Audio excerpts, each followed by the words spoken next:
The MotoGP title battle ignited at the San Marino Grand Prix as Jorge Martin's brilliant double victory allowed him to close the gap on championship leader Francesco Bagnaia. Pramax Martin broke his pole duck in 2023 with a stunner in qualifying to smash the lap record and duly converted this into dominant wins in the sprint and the Grand Prix. It has allowed him to cut the championship lead down from 50 at the start of the weekend to 36 to Bagnaia, who battled through the pain of his injured leg to take a brace of thirds. It was nonetheless a valiant effort from Bagnaia and fellow injured Ducati rider Marco Bezzecchi, VR46 Academy, to grit their teeth, delighting a feverish home crowd in the baking sunshine. Elsewhere, Dani Pedrosa returned to star as KTM's wildcard while getting tongues wagging about the Marque's new carbon fiber chassis. Off-track, Marc Marquez continued to dominate the headlines as rumors of him breaking contract with Honda gathered amid links to Gresini Ducati.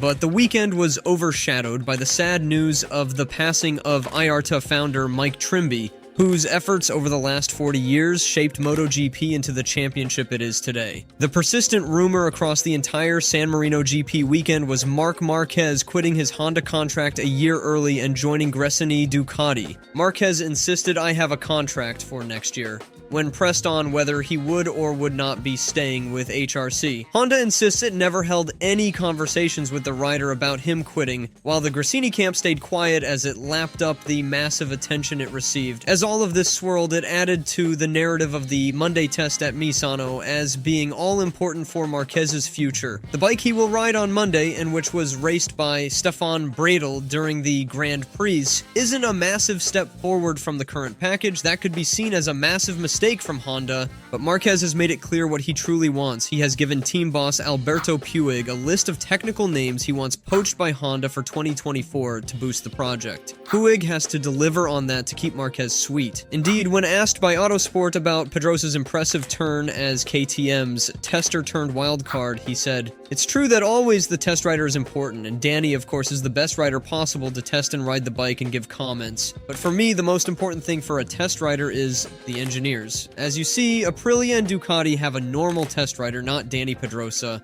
Jorge Martin's charge to victory in both races in Misano could prove crucial to his title hopes, with a huge points haul slashing the gap to leader Bagnaia as the championship enters the flyaway rounds. Claiming second from Bezzecchi after another double victory at the German GP, Martin followed it up with 3 less successful rounds, with a best GP finish of 5th and just 1 sprint podium, handing Bagnaia a 62-point advantage. But Martin got back on the podium with 3rd at last weekend's Catalan GP and reasserted his dominance at Misano to almost halve his deficit to 34 points. A double win from a satellite rider proves just how strong Martin's performance can be on a good weekend, and although he shies away from discussing the title, the Spaniard is surely in with a shot, given the huge points hauls available with the addition of sprint races in 2023. Speaking after Sunday's race, Martin said, "I just want to enjoy the moment. For sure, my target is to just win races. I'm not even a factory rider, so it's not on me to win the championship. I don't feel like I have that responsibility. For sure, if I have the chance, as I am having now, I will try to get it.